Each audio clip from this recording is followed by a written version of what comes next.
இந்த தீய சக்தி, ஊழல் சக்தி, இதெல்லாம் ஏன் சொல்கிறோம், எதுக்கு சொல்கிறோம், யாரை சொல்கிறோன்றதெல்லாம் மக்களுக்கு தெளிவாக தெரியும். அதே மாதிரி டிவிகேவுக்கு போட்டி டிஎம்கே தான்றதும் மக்களுக்கு தெளிவாக தெரியும்.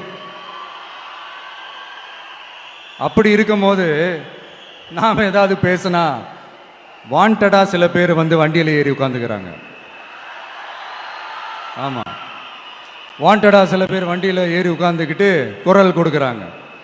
சீரியஸாக ஒரு போட்டி நடந்துக்கிட்டு இருக்கும் போது இங்கே காமெடிக்கெல்லாம் இடம் இல்லை பாஸ். இதெல்லாம் மக்களுக்கு தெளிவாக தெரியும். இந்த நேரத்தில் ஒரு சீரியஸ் கேள்வியை இன்னைக்கு இருக்கிற மிகப்பெரிய அரசியல்வாதிங்க கிட்ட கேட்கணும்னு நான் நினைக்கிறேன். நீங்க அரசியலுக்கு வர்றதுக்கு முன்னாடி உங்ககிட்ட இருந்த சொத்து எவ்வளோ? அரசியலுக்கு வந்ததுக்கு அப்புறம் இன்னைக்கு உங்ககிட்ட இருக்கிற சொத்து எவ்வளோ? அதை ஓப்பனா டிக்ளேர் பண்ண முடியுமா?